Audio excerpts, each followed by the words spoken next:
All right, welcome back to the Brown Balls podcast. We have a special guest in the house, but first and foremost, Neel. How you doing, brother? Good, man. How about you, dude? What's going Good, on, man. dude?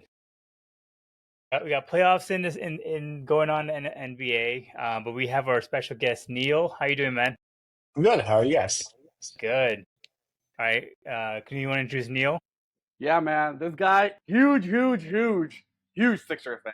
He's my brother-in-law. It should be Pretty fun. awesome guy, man. He loves everything about sports. I mean, couldn't ask for a better brother-in-law. He loves football, baseball, and basketball. The only bad part Yeah. about it is all about Philly. He is a huge Yep. Sixers fan, huge Philly fan for baseball, and of course, thank God he's not an Eagles fan. He's actually a Thank Giants God, fan. the worst fan Giants base. fan. So yeah, man, and he actually has season tickets to both Philadelphia Phillies and Sixers, and That's it's it. pretty up close, man. Not bad. Let me introduce you, Neel. Talk about some Philly love of sports that you enjoy the most over there, man. Tell me. Talk about it. Yeah, I mean, the Phillies are fun right now, obviously. Just as fun as the Dodgers are.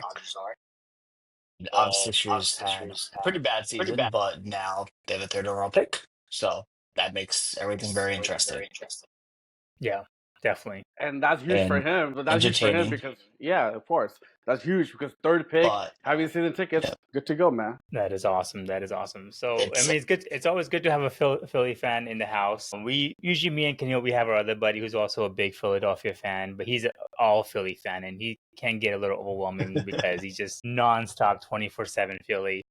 But it's good to have somebody who's a little bit more level minded. So that's good. All right, let's get into some of the topics first and foremost. Let's start there, Neil. You got to talk about the Sixers, man. What happened this year? You guys got Paul George. You had Embiid. You were supposed to be. I think you had the fifth best odds to win championship, and now you're a lottery team. Tell me what happened to Philly. yeah.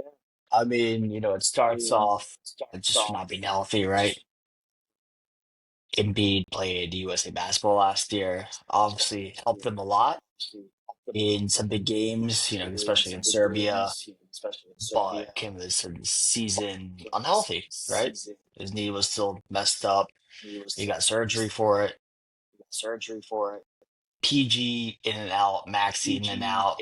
You had this great rookie in McCain who, again, tore his ACL.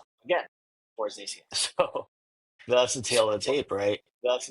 And then you go into the offseason not even knowing if you'll have your pick. You had NBA trade deadline trade, and you got Quentin Grimes, who played, at times looked like the best player in the week in the Eastern Conference. Was literally, I think, some point like averaging like 35 points per game for like 10 game stretch, something like that, which is absolutely nuts. Um, but just like some other teams that got lucky, obviously mostly the Mavericks. This just kept their pick, the number 3 overall pick. Maybe not a set in stone player like the top 2 picks. You don't know who exactly they'll pick. Most likely Ace Bailey, but let's see what happens. Maybe they trade it. Let's see what happens. I'm excited. What would you want them to do? Would you want them to trade it, or would you want them to sign somebody? I think, I personally believe that if you have Maxey, McCain, or in like an Bailey or VJ or any of the other guys that they're kind of out there, you have a good Horizon, you have a good setup for these rookies to thrive in the future, right? You see these young teams, a lot of the teams that are, doing well right now, the Pacers who built internally, and so did, I mean, I guess kind of internally. But you have OKC who's doing really well with those young guys playing well. You had Detroit playing well, Houston playing well, the Cavs obviously playing well. It'd be interesting. It'd be fun. Yep. Good. No, I was just saying that there's so many rumors swirling about him. They're trading their pick. Like today, there's a rumor that came out that Sixers might include the third pick and Paul George to Utah for Lauri Markkanen and the fifth pick, which is a win-win for both teams, right? Because to be honest with you, this draft, personally, I feel it's a really good draft, but to have a superstar is only the first two picks. That's it. Yeah. Bailey is more of a project. It's not a project, more of his raw potential where, he can turn out to be actually a superstar. We don't know yet, but we know sure players that are ready to go right now is Cooper Flag and Harper, and they're both good. And so I personally feel that Sixers got lucky and got a second chance because I really think that they can get out of this Paul George contract and get him out with that pick and also kind of move down maybe a little and get Lauri Markkanen. I personally feel Lauri along with Embiid giving him a stretch four, and that's great. And with Maxey being there as your shooting guard, I mean, what are a rookie going to bring in? I mean, you can't go wrong. And I really, really like Quentin Grimes, the trade that they made at the deadline when they got him from Dallas. He's really good. Basically, when they had no one to play, he played, and he was averaging like 24 points every game almost, man. Yeah. He's like an automatic scorer for them. So, I mean, the future is bright for Sixers, and I love it, We need Sixers back in the playoffs, man. So, I mean, what can you get, Daryl Morey is known for his bad contracts, like the Chris Paul, James Harden, and now Paul George. I think if you can get out of his contract, even after 1 year, like I say, do it. Right? I think it's a smart move to get him out because I don't see him averaging 25, 5 and 5 anymore. Like he's not that guy. No. He's a podcaster with a side hustle of playing basketball. So like, rather just get him out. Like you said, yeah, Utah trade sounds really good. That's a solid team. Maxey is the future. Embiid, you don't know what's gonna happen with the guy. He either wants to play and he's energized, or he doesn't want to play and doesn't care. Like he's either one or the other, right? So I would rather say, yeah, if they can make that trade happen, go for it. That's very, very bright for the 76ers. They can do that. I hope they don't drop the ball, man. That's all I'm saying. I mean, Daryl Morey is more of a win now kind of guy, and I hope he doesn't. Yeah, I mean, he's on a hot seat, to be honest with you. I personally feel the GM and the coach are both on the hot seat this year. If they don't produce, I think both of them are gone.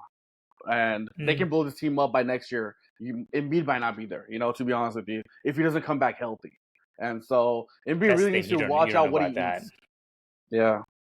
I mean, and also why play in the Olympics if you're not healthy? Like I think he really screwed up the Sixers the most, right? Like playing the Olympics, knowing he's not fully healthy. He didn't play much in the Olympics. He played well, but he didn't play a lot.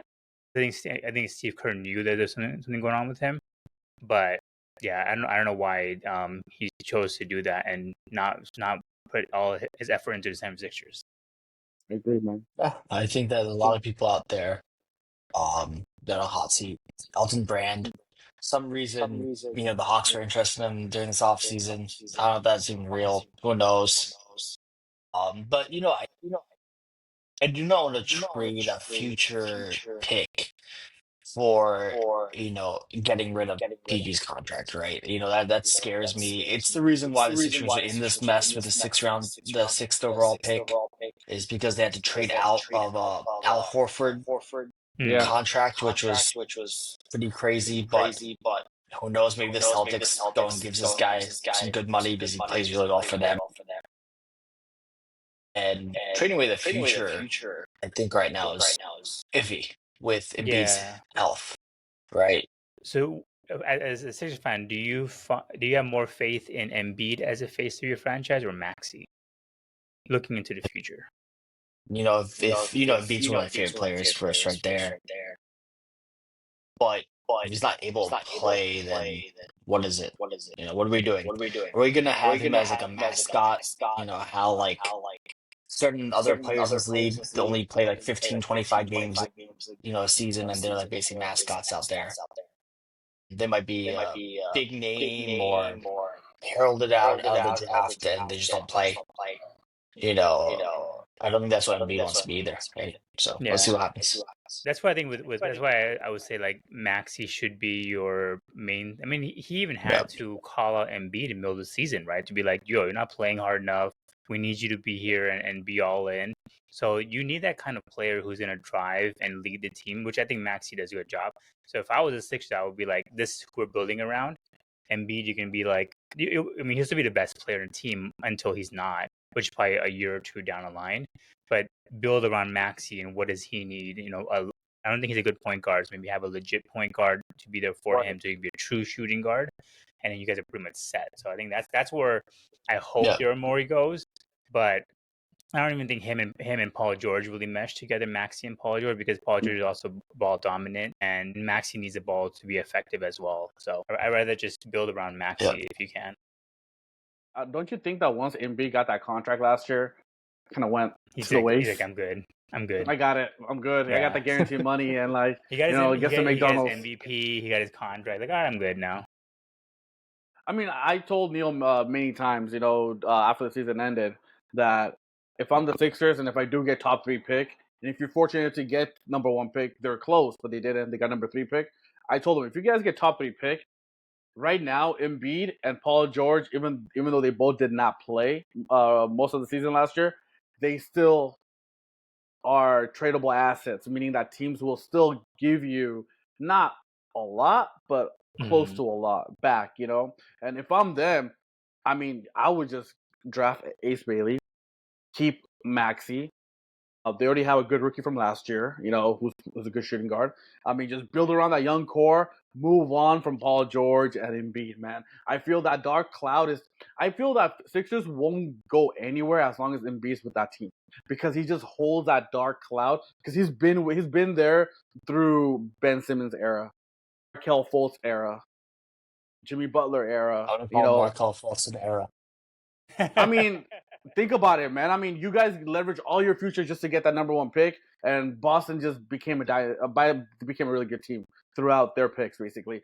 So I feel like Embiid's just been a dark cloud on that team, man. If I'm Sixers, there are teams out there that would pay money. I mean, pay draft picks to Sixers, future draft picks and assets, just to kind of get Embiid on their team, because Embiid, when healthy and when motivated, he's a dominant force, right? But I feel that he can help a team that's in the cusp of winning a championship right now. He can be a second or third option, but I don't know about first option anymore. I think he's done with that. Aside from like the salary right now, right? Let's forget about that. What's the trade value for that guy? I mean, he's hardly playing. You guys, I mean, I don't know if you top us, but if you're a Lakers fan, I'm guessing you're from LA, so you probably are. Yeah. You guys are probably the team that needs a center the most in the league. What would you even trade for Embiid? What would you trade for? I would give him Austin Reeves. Realistic. Austin Reeves and a maybe 1 first and 1 swap. No, I think they're deeply delusional because of the Luka contract and what people are worth these days. That not everyone is like Nico, but Luka thing, like, we don't know what's gonna happen. Like, you just don't know what's gonna fall into the Lakers' lap or anyone's lap. Like, Giannis might end up in freaking Mavericks. Who the heck knows, right?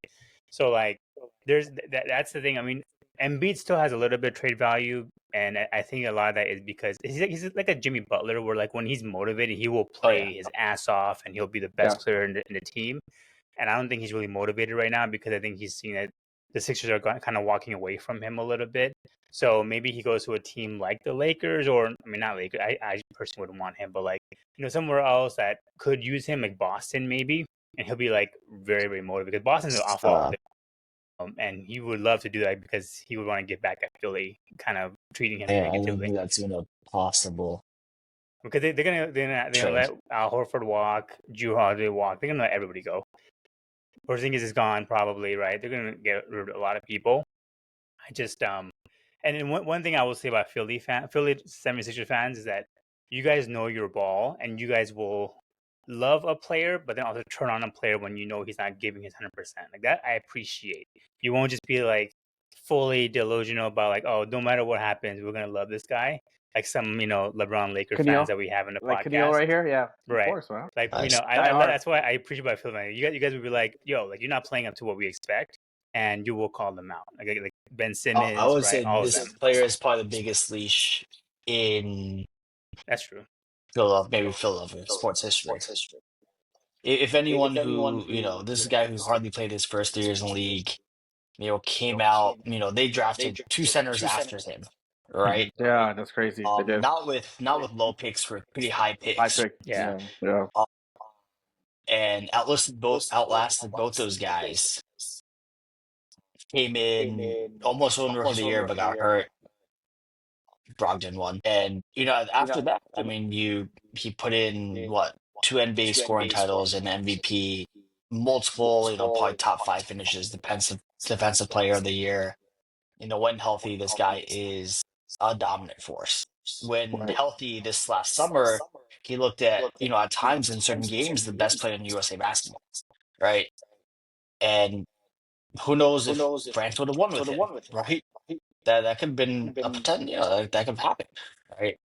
So let's see what happens. The Yeah. NBA is a Interesting to see. very interesting place.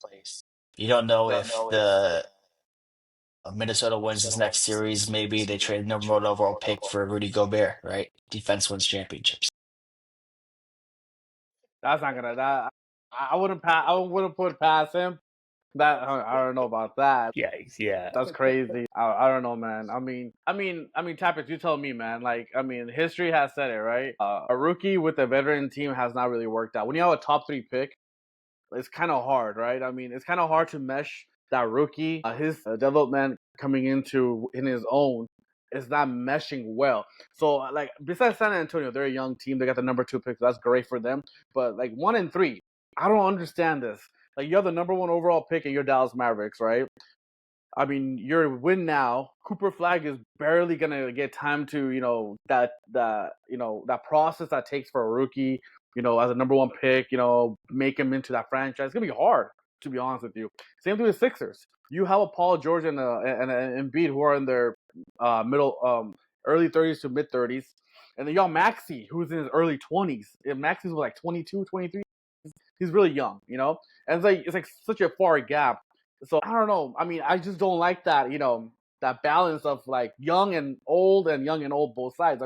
You got to go one direction. You can't develop a young player at the same time try to win a championship. You just can't. I haven't seen a team do that. So You I don't know. you could. The Mavericks have the luxury of doing it, right? They also said they have every intention to keep Cooper Flag, because I Well, that's think what they're saying. after losing Luka, like Yeah. they need a future, and Yeah. they lost that with Luka, and now they gained it back with Cooper Flag. So, if anything, just to keep the fans happy, they got to keep him around, because he is the future for that team. And like, you have AD again. As a Laker fan, we know how AD is. He's like made out of glass. Like, he will break within the first game. Who knows, right? And then Yeah. same with Kyrie. He's also now injured, and you don't know how he's gonna come back, Mhm. healthy or not. Right. So you may be still in a rebuild mode if you're Mavericks. Yeah. Sixers, same thing. You don't know what Paul George is gonna give you, and you don't know how Embiid's health is gonna be. You Yeah, gotta 3 more years with Paul George. Yeah, but with Sixers, the third pick may not be, like you said, may not be the best player in the league at that range. So I would probably do the marketing trade and try to get out of the Paul George contract. I just with Cooper Flag, you have a future with him. I don't know about the third pick though. So well, let's get into some playoffs. We'd love to hear you guys talk about how the Game 7 went. So we had the Nuggets against the OKC Thunder, and OKC Thunder just completely blew them out of the water. And on their way to the Western Conference Championship, where Neel was always like, let me see if they can prove me wrong. And then now they have, same with the Timberwolves. So what are your thoughts on this? So now and the Timberwolves. Let's hear Man. it. Hey, OKC proved it. They won Game 7 at home, right? Let's see if they can, come more. He's gonna be the MVP, right? He's gonna be announced tomorrow, probably. Shai's gonna be the MVP. I feel, clear cut, right? That Game 7, I thought it would be closer. That Gordon injury came out of nowhere. End of Game 6, where he kind of strained his hamstring.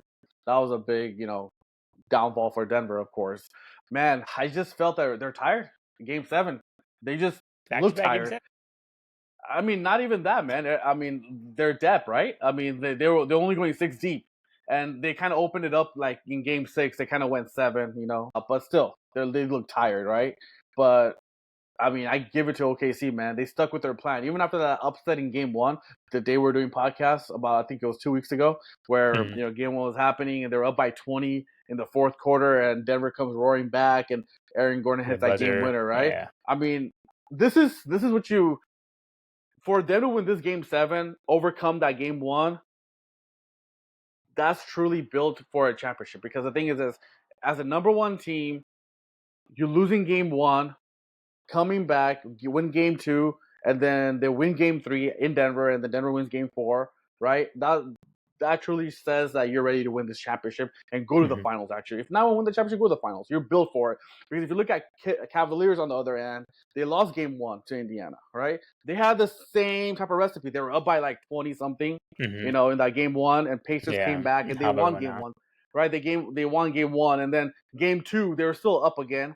And then I don't know what they did. They had miscues, and Halliburton got his own rebound and made a 3 and game winner right there, right? So that's the difference between Cavaliers, who's an overall number 1 seed in the Eastern Conference, compared to OKC, who was overall seed in the West, right? So they're battle tested, man. And so I feel like they're ready to go, and I think this series is gonna be great, man. They're both young teams. We're gonna find out, what Shy is really made of and what Ant-Man's really made of, right? Because they're both young. They're both going to guard each other. They're both the same position almost, right? They're both shooting guard / point guard, right? I mean, obviously, Mike Conley's the point guard for Minnesota. Shooting guard is Ant, right? And their point guard right here is, Shy, but he handles the ball and shoots the ball a lot too, right? So we're going to see who's going to prevail and make bigger plays, right? I think it's going to come down to who's going to be more dominant in every game and make their teammates better. I think whoever averages, this is what I think, right? Who can average more assists from those two players will win that series. Meaning that getting their teammates involved. I mean, if Ant goes for like 40 points and has 3 assists, that means it was all him, right? But this is going to be about his team, right? So I wanted to see what, OKC is made of with Shy and what Ant-Man's made of with Minnesota, and let's see what happens. It's going to be a really, really good collision course. And I'm picking OKC to come out in 7. So that's my prediction. Neel, what you got? Interesting. Now I think OKC can play a lot different what they have to do against Jokic, putting 2 big men out there. They don't have to do that. They have a luxury here that, Rudy Gobert doesn't really score. Yeah. But the big thing is going to be, let's see what happens with Ant-Man. Are they going to have Caruso go back and play some bully ball against him? Be that enforcer, be that guy, take up some fouls, be aggressive, is able to help. You still have the McDaniels to worry about. So let's see. I think that it's going to be really telling in the series for someone like Anthony Edwards, right? This is a man who, he says he doesn't want to be the face of the league. He says that he doesn't want to be the next superstar. He said a lot about that, right? But this is his trajectory right now, right? His trajectory right now is saying, are you going to be the next guy, right? When LeBron retires, there's only a couple faces in the league that people look at and say, this is the next guy. Anthony Edwards is one of those guys, right? Yeah. So is Shy. But I think on that team, the expectations just for him personally, not really a team in general, because after Rudy Gobert, after some of these other guys, it's like, what is it, right? If Cat was still on this team, it would be, a different talking point right now. Yeah, but for sure. He isn't. So let's see how he handles the spotlight. Let's see how Shy handles the spotlight. This is gonna be big. It's going to be a lot about those 2 guys going off against each other. And obviously, Shai has a better supporting cast around him. Williams, Chet, Hardenstein, it's going to be interesting no matter what. Yeah. I agree with you. I think OKC is going to win this game predominantly. This is not a good matchup for T-Wolves at all. Like, from all ends of the court, like, that Cat would be different. Rudy Gobert is going to have to deal with 2 tall centers, which is, you got Hardenstein and Chet Holmgren. Then you also got a good defender. They're a better defensive team. So I honestly don't see OKC struggling with. Don't you think? Against... Hold on, Tavis. Don't you think they learned that last year in the Western Conference when they faced Dallas Mavericks when they had PJ Washington and Derek Lively and like what's the other guy's name? Science Caliber. I mean, they had that last year, right? That's the reason they lost last year is because they went through Dallas, right? I mean, and Dallas beat them in Western Conference Finals with two big mans going there. I mean, hopefully they learned from there. But go ahead, man. I don't want to interrupt you. But, I mean, I don't know if they learned or not. I think playing against Luka, who's also a facilitator, and Anthony Edwards not a facilitator like I think you're hoping he is. Like he averaged what 2-3 assists a game against in the previous round. So I don't see him like averaging 6 or 7 versus like Luka who demands to have a lot of assists. He's a triple double guy. So like it's a different matchup for them. But I think against currently how the Minnesota Timberwolves are structured, I just don't see how they will be able to get around this defense. Like I can totally see Caruso harassing the hell out of Anthony Edwards, and Julius Randle will have his hands full against the other, like Hardenstein or even Chet Holmgren. So like, and they both are very good defenders. So I just don't see this being a really close series by any means. I think OKC will probably win this in 5 and be on the way. Seriously? Yeah. 5? Yeah. This is not a good matchup for T-Wolves. Honestly, T-Wolves probably would have lost against Golden State if Steph Curry didn't go down. But quick question to you guys around Nuggets, right? So they lose back-to-back years in the semifinals. And the biggest question now is Jokic needs a second star. Everyone's like, oh, they have Jamal Murray, but he's so inconsistent. Do you guys agree that he needs a second star? Or do you think the team needs a change? They paid him to be the second star, right? Yeah. He's so on and off though. And they're cap fucked, to be honest with you. They're so bad in that cap right there, man. They're gone. Because now what's his name? Brown, right? Christian Brown. Mm-hmm. He's a free agent. And he's gonna command between 20 and 30 million. And they're already paying 30 some million to Aaron Gordon. They're paying like 50 million to Murray. They're paying like Jokic is making 50, 60 as well. Their cap messed up, man. Like I personally feel that they have their draft picks. They should be very aggressive and see if they can tell Phoenix Suns that, hey, we'll give you Jamal Murray and like 2 or 3 first round picks. No, for Booker. That could be a second star with Jokic. I think Booker going long term. Booker's young, but that's what you call a second star. Like that, you can move forward with that. Booker with Jokic would be a great pairing. Yeah, and sure. So if right now Murray has value where you can actually offer him, and he's young enough where you can offer him to another team and and also include a couple of draft picks and go get Booker. And right now Phoenix is such a pause right now because they don't have any of their draft picks for the next I want to say 5 years. They're just like Milwaukee Bucks. They're screwed for the next 5 years. They don't even have any of their picks, And so they need to do something, And so they have Bradley Beal's contract that still has 2 more years remaining. And then you have Kevin Garnett, who's most likely going to be gone to, Dallas because we'll find out what Giannis does. But, I feel like Booker will be available. And if you're Denver, just attach, Murray and a couple first-round picks and go get Booker and get a couple other pieces, and I think they'll be back at it, man. Because look, with only a 5-man rotation or 6-man rotation, they made it almost to the Western Conference Finals again. Yeah, Jokic is that good, man. Jokic is a game changer. He just needs help and depth, and he even said it too.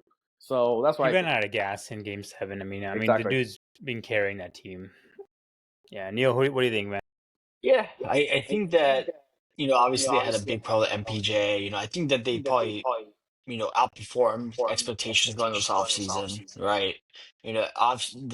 Expectations weren't that great. People talking about them being balanced the first round. Obviously, Jokic is Jokic, right? He's playing lights out. He always will play lights out. And he's obviously carrying this team. Aaron Gordon playing well, which helped them. But Aaron Gordon's the fourth highest paid player on that team, right? We're number 2 and 3 step in, right? They're not. They're not there. Yeah. If they don't go and make a big splash this offseason and get anyone to support Jokic, it's going to be troublesome. I don't know what the MPJ contract. I don't know what they can move that for. Obviously, they might have draft picks, but You know, is that the way, right? Yeah, MPJ is such a one-dimensional player that like I think for that team they need, like at least a second solid defender out there. Like Aaron Gordon did a lot of things for them. I mean, he had timely three-pointers in this series. But yeah, MPJ definitely. I mean, I know he's hurt. He had a shoulder injury the whole time. He's still playing through Yeah. it. Jamal Murray, I think just 6 for 16 last game. Just he's so hot and cold and so inconsistent with it that like you can tell when the team's gonna struggle. And the biggest question now is also whether or not they're gonna get a new coach because I think they need one. The coach right now is just Do whenever you you see him think in so? there, He did a he great looks so job, man. lost. He did a good job, man, beating Clippers. He's and fine, but I and think he's still so like green that he Yeah, needs he needs I he needs to be know. an assistant for another year, then he'll be all right. But talking about MPJ, going back to him, he just signed that lucrative deal last year of 5 years, 179. He's making 35 million. So their cap is horrible, man, because you Yeah. have Jokic making 60, you have Murray making 50, then you have Aaron Gordon and MPJ making in mid 30s, right? And now you have what's his name, Brown, Christian Brown, who's gonna be a free agent, who's going to command another 30, right?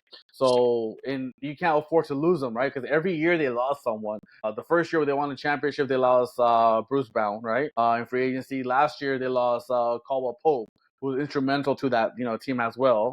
And then like this year it's going to be Christian Brown, right? And so I don't know if they can afford losing these players, but but I agree with you, Tappers, where you said that for making 35 million and you're only one-dimensional player, which is just shooting at three, that's too Yeah. much money.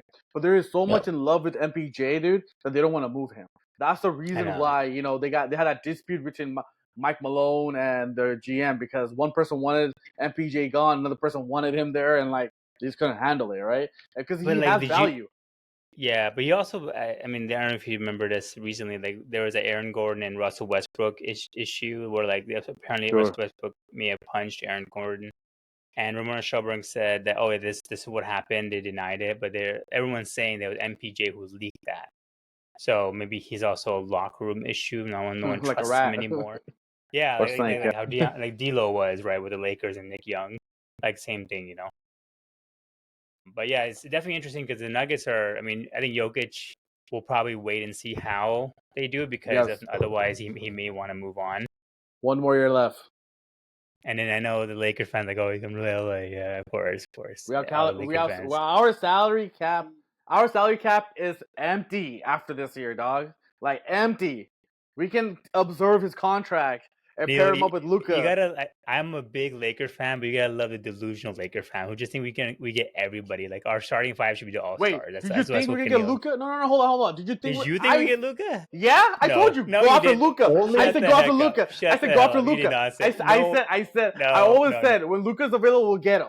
And we did. Everyone's gonna be like, go after Luka. Which other NBA player? I mean, even Neel and Sixer probably are like, oh, let's get Luka. Everyone knew that, but this look, happened to fall. Only in our lap. Nico Harrison believes the Lakers can get Luka. Okay, Yeah, exactly. only one man. Only one person made that happen. Hey, but what I'm saying is, look, Lakers gonna have Every a clean year. slate.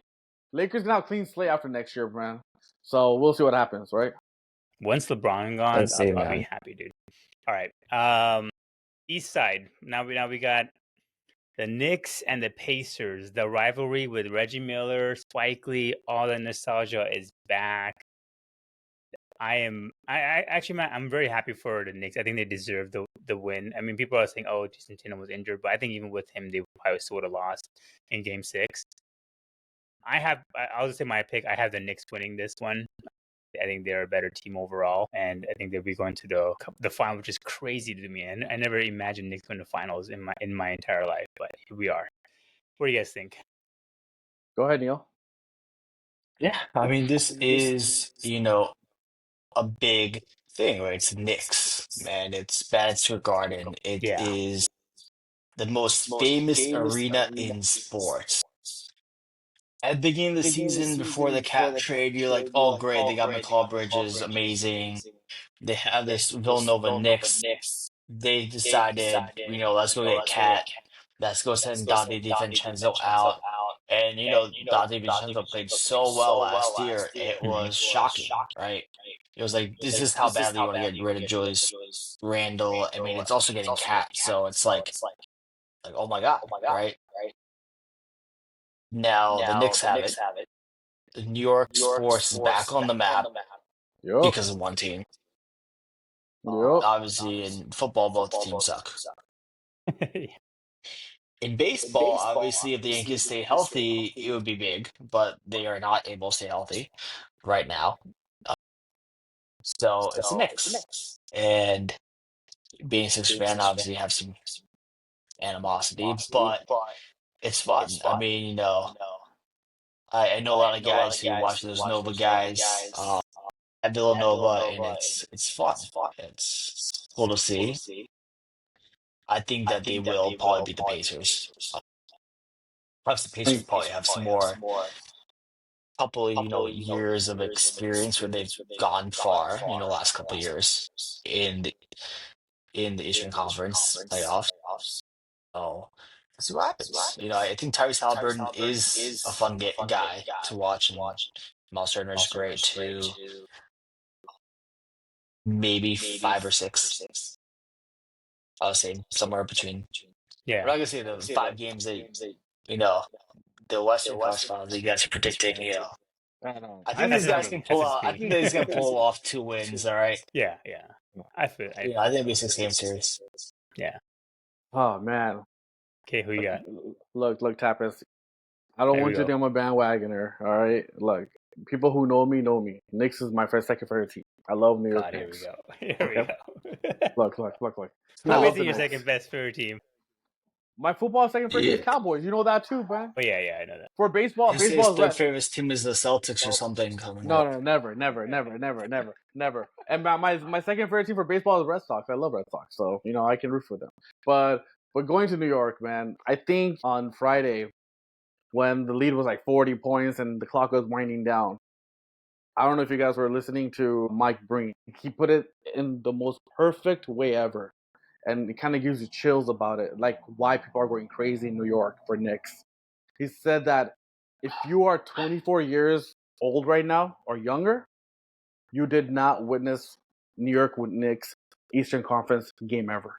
Yeah. If you're 52 and younger, you have now witnessed New York Knicks winning a championship. That's crazy. Yeah. Right? And so think about it. I mean, that's insane. My other brother-in-law, who's like 21, doesn't know New York Knicks made the Eastern Conference Finals ever. Think about it. This is doing this, right? So it's crazy, man. So, but I feel that this is setting up to be great. The mecca of basketball is Madison Square Garden. I mean, it's still there. It's beautiful, right? I've seen it from outside. Never witnessed it from inside yet, but that's one of the goals I want to go. But man, New York being in the Eastern Conference Finals, contending to make that final run, is bringing life back to basketball. The ratings are amazing because New York Knicks are back. When New York Knicks are back, it's great for the NBA. When Boston Celtics are back, Lakers are back, Phillies are back, people are gonna watch, right? And this is why Luka being the Lakers is huge, because for the next 10 years we have him. Mm-hmm. So I feel that what happened last year, the way that Indiana won, is because look, I still felt last year that New York Knicks could have beat Indiana if it wasn't for Randall being injured little. I think Randall was out, and second, Jalen Brunson got injured in Game 7. He broke his wrist. He went out for the game, and so Indiana won that game. I do feel New York Knicks are better. Yeah, way better. Way better. How you feel about in the West? That's how I feel about New York Knicks against Indiana. I don't see anybody out there matching up against Jalen Brunson, the clutch player of the year. I don't see anyone matching up against Karl Anthony Towns, because I feel that Miles Turner is good, but Karl Anthony Towns is the number 1 overall pick who can actually dominate. And you saw what he did. And I have a reason why he dominated that game on Friday, is because he saw the person he got traded for made the Western Conference Finals. Mm-hmm. That was Julius Randle, right? And that team made the Western Conference Finals. He was motivated. And I'm telling you right now, if Minnesota and New York Knicks both make it, this is going to be a great show, man. I mean, that trade worked out for both teams. No. Agree. But think about it. The eve of the NBA preseason, right? When NBA is going to kick off, right? Preseason, they made a huge trade. they traded stars away, right? Like that back and forth. One team made the Western Conference Finals, another team missed out on Eastern Conference Finals. They both made a massive trade, worked out for both teams. So I do feel that it's going to be a 6-game series. I still think that Indiana will pull out, like Neel said, we'll pull out like maybe a game or two. Look, I'm one of those guys that feel that Tyrese is still overrated. I mean, he gets lucky. He's good. He's not great, but I don't. You get lucky.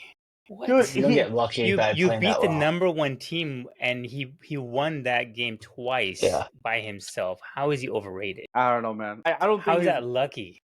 Yeah, I just don't think they match up well against New York, man. To be honest with you, overall. Oh yeah, I mean, I think that's that separate. you have some good big men, though, right? The Pacers have some great big men, right? You have Miles Turner, you have Pascal Siakam, who has, won it he all disappears, before. man. He disappears. Yeah, I know. He's won it all before, right? Yeah. You have Obi Toppin out there. Obi Toppin might be a good story out there, right? If he plays well. I'll tell you one thing though. Whoever wins the NBA Finals, one Knick from last year will win it. Every team has a Knick from last year. Yeah. OKC has that guy, and then Minnesota has Randall and Dante. The other side, Indiana has Obi Toppin from last year. One of the Knicks will win it. I'll get to for sure. Former Knick, they'll win it. So let's see how it goes, man. I'm excited for this series. It's gonna be very chippy though. There's gonna be a lot of technicals in this game. Both teams They don't like each other. They don't like each other. Yeah. Yeah. And Neel, you're 2 hours away. You're gonna try to attend a game or what, man? Are you gonna be there? You're like hour and a half away from there, man. You know how much those tickets cost? Like $1,000 for nosebleeds right now. It's crazy. It's gonna be absolutely crazy. Regular MSG games are like I'm looking at the cost and if I want to go, and I'm like, this is ridiculous, right? Yeah. Absolutely nuts. I went last year, Sixers, Knicks playoff series. I went to a couple games just because a buddy of mine has season tickets, gave them to me for face value, and I was like, oh man, super lucky. This is expensive. You should hit up the buddy again, man, and make a trade with them because you own season tickets too, right? Let him go to five. Let him go to 5. Let him choose the 5 any games he wants for Sixers for one playoff game, man. Trade, man. I don't think that's even worth it right now. Maybe I can give him some like NLCS tickets or something like that. That could be great. Maybe some World Series tickets. That'd be interesting. But those are my tickets. Oh, nice. Man. I love that. No, man. You gotta go enjoy the atmosphere though, man. I saw that 3rd Avenue or whatever avenue it is. People are like lined up. It's like when Toronto won championship. Remember, people were at the Jurassic. What do you call the area in Toronto? Jurassic Park or something, or Jurassic area, whatever. The outdoor area where they show the game. Yeah. And New York Knicks has the same stuff going on, man. It's pretty awesome. You should go enjoy the moment. MSG getting in and around and. A big thing that I guess people don't realize, the NJ Transit, which is like one of the biggest train systems into MSG, up until I think Monday. Tomorrow is the day that the strike ends. So there's almost a transit strike, and if you know anything about MSG is literally on top of Penn Station. Yes. Right. So people possibly were not able to get to these games, and now at least all of New Jersey and can get in, and that's a huge part of this Knicks fan base. So it almost got very sticky there. Yeah, and I'm sure they have to make that deal happen. So they have to make it. Like, dude, we got a game coming out. We got to make this happen. This is gonna be the best thing for New York in a while. If Knicks win this championship, man, New York City's gonna burn to the ground. It's gonna burn. Like literally, it happens. It's gonna be like similar to. No, it's gonna be similar to what Lakers won in 2000 with Shaq and Kobe. That first one, riots and everything. Oh my the city God, went crazy. The city went insane. Like they couldn't handle insane. it because we won that championship for a long time. It's gonna go crazy, man. So yeah. Well, I guess let's go and let's make our final prediction. So I guess we all have Knicks winning the East Conference as well. So OKC versus the Knicks, who wins championship? Dang. I'm gonna say for me OKC for sure because. And I told you in the last podcast, whoever wins between Denver and OKC will be the champion. You told me that. So that's my champion. I think you Western Conference guys. I think that you guys think the Western Conference is a big bloodbath where that's the best team in the league, and it's true. Whoever wins it wins everything. That's not always been the case, you guys, right? Maybe you guys are thinking about, the old Western Conference, Well, not to this be current fair to one. us, we did say before the season started that Celtics were the best team, and we expected the Yeah, Celtics we to did. win it all. All right. That was We we're like, did. Celtics are the best team. Even before the playoff, we're like, they're gonna win it all, no Yeah. doubt. And then once we saw the Knicks beat them, we were like, oh, okay, maybe the Western Conference can get it this time. Yeah. Yeah, I think Knicks definitely have a good shot. Jalen Brunson is one of the clutchest players in the league. Yeah, You have multiple other guys aside from, just at Hart. You have so many guys out there that are just gonna kill it. The Bridge is gonna kill it out there. You talk about OKC's defense, the Knicks defense is as good. Um, you have just tremendous amount of offensive scoring. I don't really know if the Thunder have that much. Um, and Thunder is still, I mean, there's a lot of those guys are still very young, right? Yeah, this is basically like what, Chet's second season in the league? Yeah. Technically. Yeah. second real season, yeah. Third overall. Second but real third season overall, season. yeah, second real Yeah, season, yeah. second real season. Yeah. He's obviously a big part of this team playing well. Jalen Williams, might who's the oldest guy on that team? Is it Shy or Hart? By Caruso. Aside from By the, Caruso. Caruso, I'm sorry, Yeah. yeah. But is that enough to win the championship, right? That experience. Now you have two guards who basically have been told like you're not the best player in the league, and then now they look as like two of the best guards in the league, which is Mhm. gonna be fun to watch between Shy and Brunson, right? Two guys who their teams given that gave up on them, Yeah.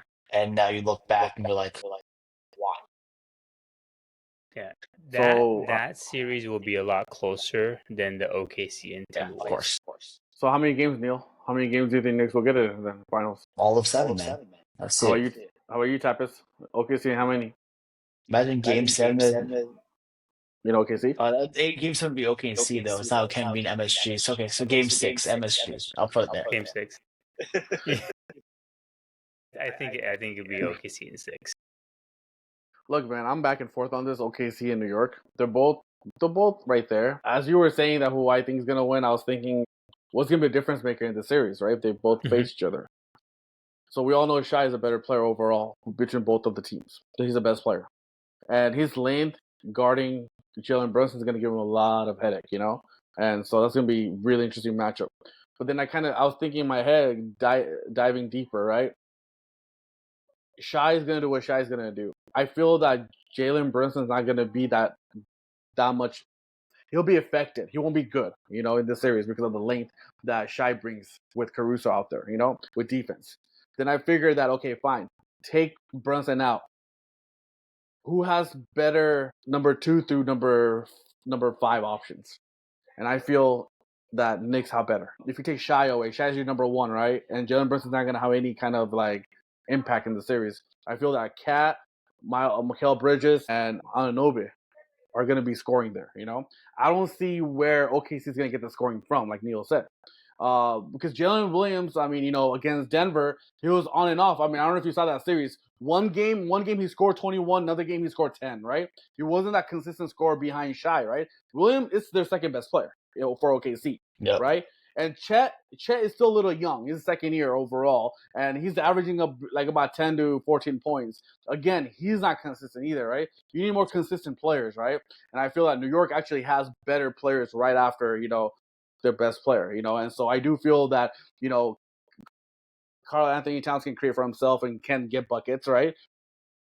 I do feel that Anunoby, with his shooting, Mikal Bridges, his defense, his length with Josh Hart out there, is going to make little life difficult for the other ones. I'm not talking about Shai. Shai's going to do his shit, He's going to give you his 40. But I feel the other players, with their it's going to be difficult, man. So I'm picking, Knicks and 7. The disrespect against OKC, Kaniel, is something to be studied by you. The disrespect. OKC Thunder blew out the first round team by 50, second round team by 40, and then Nuggets by 30.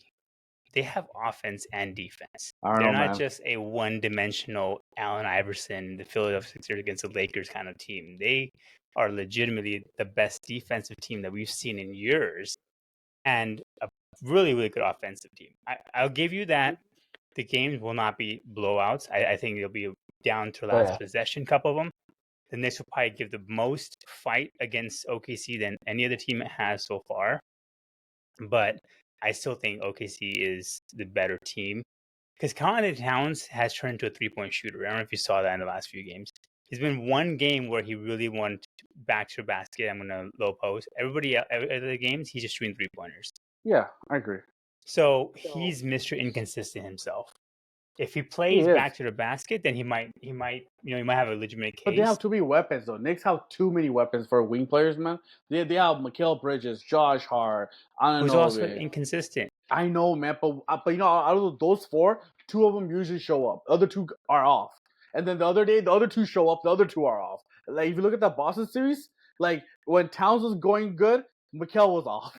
Yeah. When Mikal was going off, Towns was off. Like it's like they're taking turns, It's like so they have enough fighting power to go out there, And the one thing I'll give you this though, man, is that depth wise for bench, OKC is better because the coaches actually use their bench better because that's what I'm afraid about.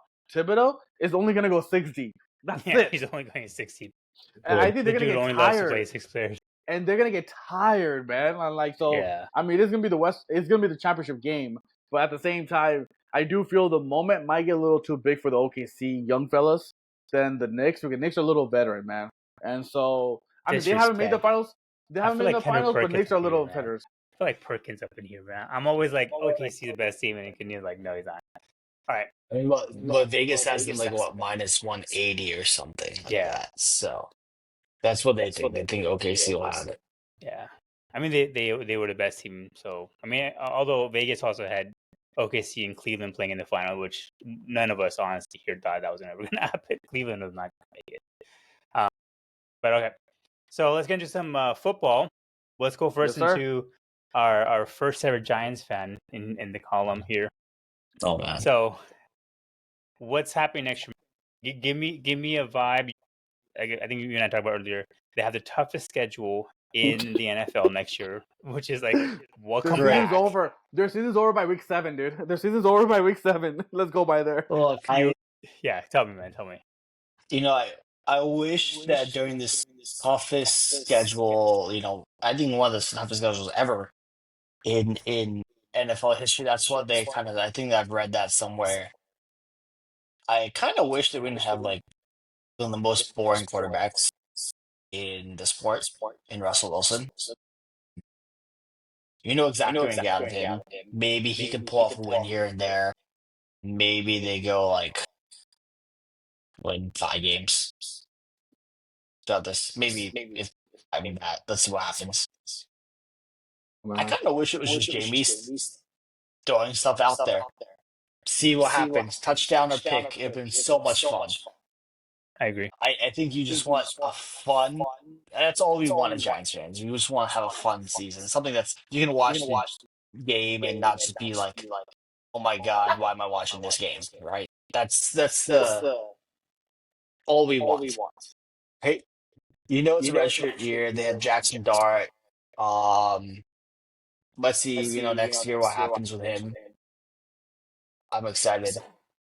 He looks fun. He looks promising. I think you have a big behemoth defensive line with, Brian Burns. You have Abdul Carter. You have Kayvon Thibodeau coming in. And you have one of the best interior defensive linemen out there, Dexter Lawrence. Mm-hmm. Those 4 guys are going to make any quarterback in the league scared, right?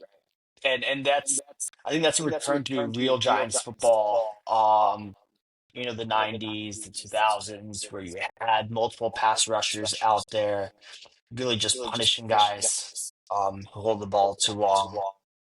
Let's see how it does against, the 2 amazing, actually, I'll say all 3 offensive lines in the division are pretty good.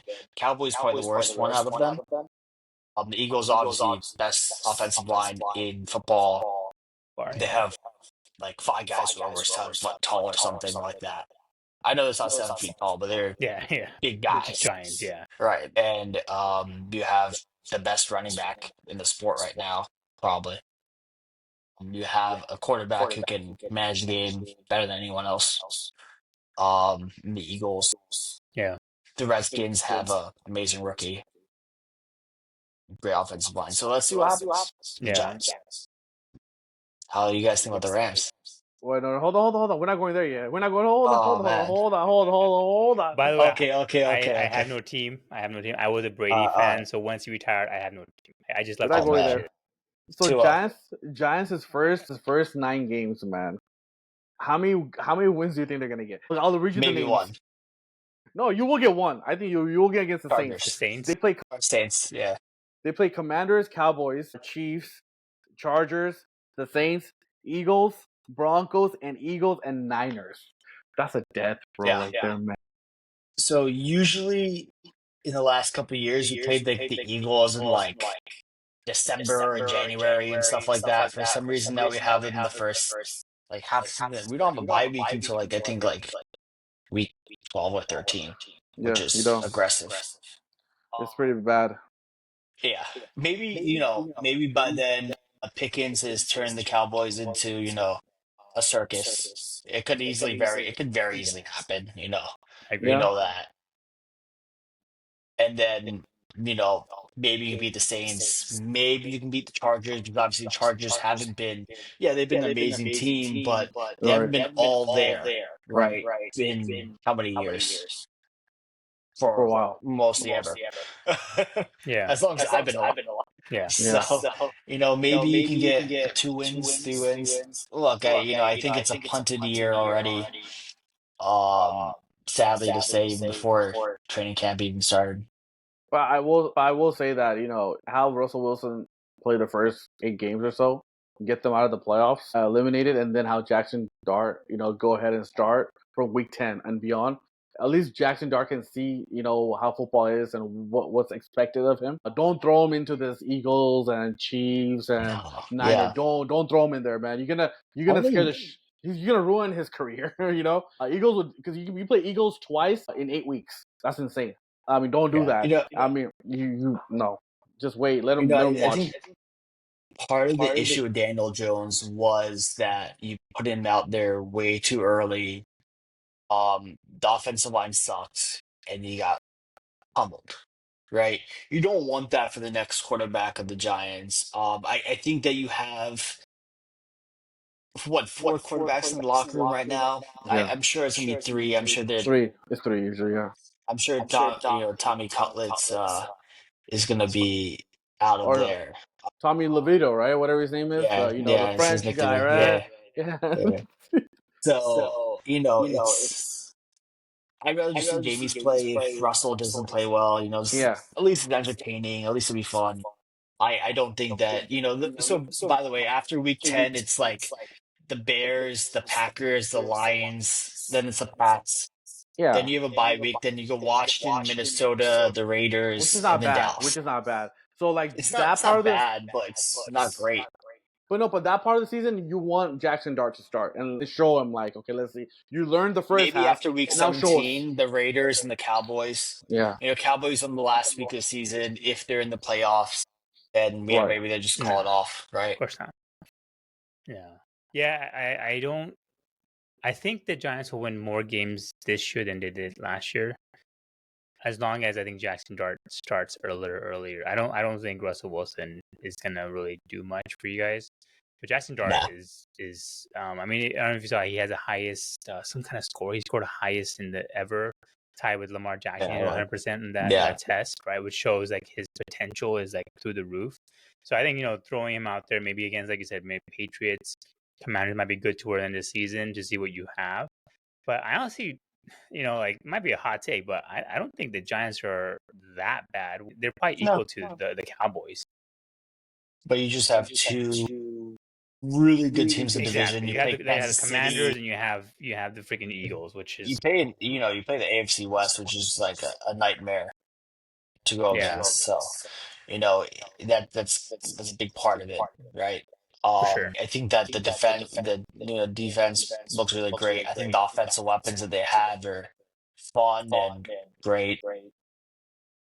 I just think that there's levels to, quarterbacks that came out of this draft, right? Mm-hmm. There's obviously clear choice number one, and then everybody else was at like 2 down, right? Yep. Jackson Dart got to the first round.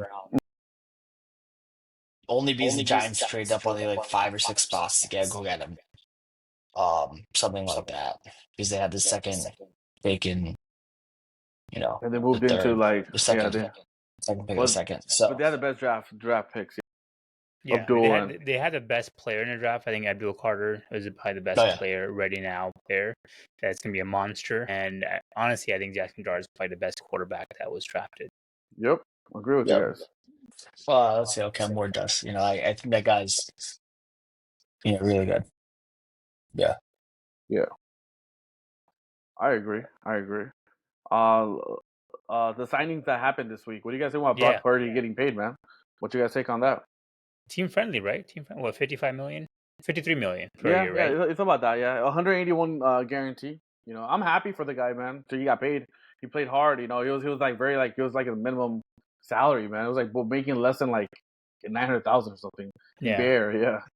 Like how do you survive as a QB? Yeah. And so I'm glad he got his money, man. He played well. I mean, like I still say he's a system QB. So I mean, he plays well in the Shanahan offense. Shanahan wants. That's what San Fran needs. Yeah, the system QB. So he's good. He does what is required of him. So I mean, it's great. And they also signed his defensive, player too. Fred Warner to 3 years. Fred Warner, much needed. 3 years, 63 million, which is 56 million guarantee, which is good signing as well. Because Fred Warner is their captain, man, on defense. Yeah. And so Niners are going to be back. That's the one thing that the Niners will need to keep consistent is their defense. Their offense is still going to be iffy now that Debo's gone. But they have the easiest schedule. They're back. That's true. I'm telling you, they're going to win the division. They're going to win that division. As a Rams fan. You want to talk about the Rams? The Rams are not going to win the division. That's my hot take. I told you this. They're not going to win the division. Yeah. Niners are going to win the division. They have the easiest schedule. And I do feel that with, Adams' acquisition, is going to take few games to kind of like get him acclimated. Because, again, Sean McVay doesn't believe in preseason. He does not play any of the stars. The first 3 to 4 games are preseasons. I mean, I think we're going to lose a couple of games right there right away and then see what happens. Tennessee is going to play us. We play Houston and then we play Tennessee. So we're going on a road trip, I think. That's what's going to happen. And so Rams will be there, man. I mean, they're good. I mean, they're the biggest threat to the Eagles in the NFC. But I don't know if they're going to win the division. So I like that reaction. What? That's a true Rams fan right there. Anything can happen, right? What are you talking? Dude, come on. Rams are loaded. We're going, man. Yeah. You guys have a rookie, Devontae Adams, huh? A rookie, not the 30-something-year-old. You have a rookie. But Tapas, you and I both know there's time for adjustments, and you got a chemistry that needs to be built during the game, not practice. I mean, they're gonna practice together. Game is different than practice, man. It's gonna take a few games to get acclimated, And so, I mean, I am saying we were one block away going to the Super Bowl and winning the whole thing again. Just one block away, man. So you're saying the Rams will be a wild card team? Yeah, a high wild card team though. Like, okay. They're gonna which wild card team from last year is knocked off this year? I gotta look at it. Well, it was Packers. And then Packers, Vikings, and who else? Who else was that? Is it Commanders? No, Commanders. Right? Yeah, Commanders. So which one of those teams is knocked off to replace the Rams? Packers. No shot, dude. I would say that honestly, I think Commanders are gonna underachieve this year, and they're not gonna make the playoffs. They're gonna underachieve. Commanders got way better. Good, Neel. I think that there's always that sophomore slump that I think that's what I think of, but I think that the Commanders get through. Sorry, I don't know if the Rams get through. Maybe Minnesota's slips off, right? Minnesota's that's what I think. They have a big change in quarterback that just happened. Exactly. So that's something that's their look. That's who I think will drop off in Minnesota. Yeah. I think Minnesota and Commanders. I think Commanders is bringing a diva into their locker room, meaning Debo is a big diva out there, man. I don't think that's gonna work out well with a young QB, man. To be honest, that's gonna work excellent. The ownership of the Commanders, the new ownership of the Commanders, same as the Sixers, are used to dealing with divas. We had Simmons, a big diva. I think Diva will be just fine there. Yeah. They'll make him feel loved, and I hope so. when you Yeah. have a sophomore quarterback who played as well, as he did, he needs a top receiver, and he has one, right?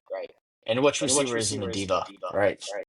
Yeah, and that's the difference between him and CJ Stroud is that CJ Stroud had a really good set of receivers that got injured, and that's all he could do. But Jaden Daniels did a lot with less. He did way more than CJ Stroud did. So I think that's why even though there's a slump, I don't think there's gonna be one. But I think he'd be just all right. And that defense for the Commanders got significantly better this year with all the signings they had. Yeah. So I think they'll be all right. I think the Vikings fall off.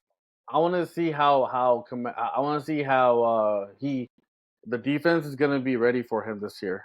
For Daniels, ready to for QB for Commanders. And I want to see how he operates in that window. Because now they know who he is, and he's a big time player, just like CJ last year. Defense is going to be ready. NFC Championship, everyone knows who he is. Yeah. No, I mean like scouting report. Like people know, okay, he's a real deal. Let's go at him now. I want to see how he changes up everything. Like people knew that within like week 4 of the. Yeah, exactly. You can figure out players quickly. That whole theory of like now we figured you out. That's all fine for like okay quarterback like Brock Purdy of the world. You take away his weapons, he's a whatever guy, but not someone special like. You really think Commanders will be where they were? Continue that? Yes. You think so? I don't think they're not better than Eagles. Don't get me wrong. They're not better than Eagles. No. I know but that. They I know are that. right there. So you do have them making the playoffs? Yeah, of course. Okay. Yeah. And then I think behind them would be the Giants and then the Cowboys because they're just insufferable people, and the Pickens just sucks. Yeah. They're not going anywhere. Yeah, I mean I agree.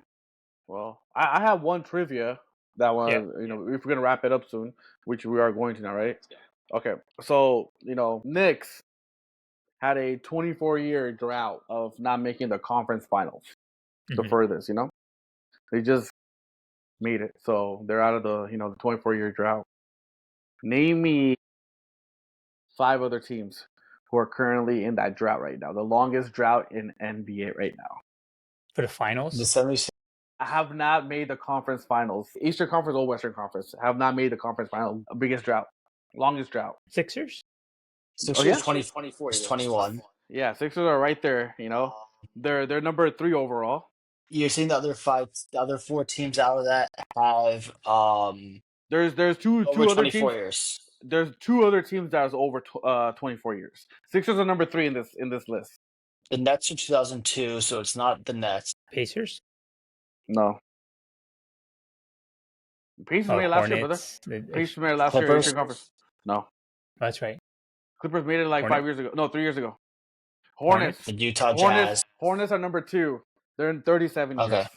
Utah are not on the top 5. They are on the list, but they're not top 5 though. So you guys got number 2 and number 3.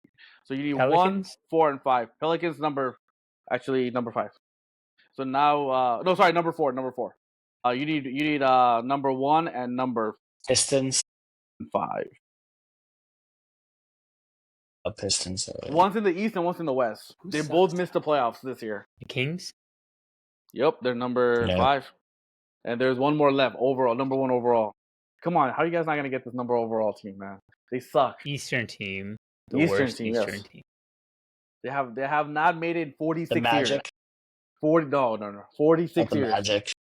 The longest drought, not made the conference 42 years? 46, brother. The Wizards? 46. Yes, sir. Bullets? Ding, ding, ding, ding, ding, ding, ding, ding, ding.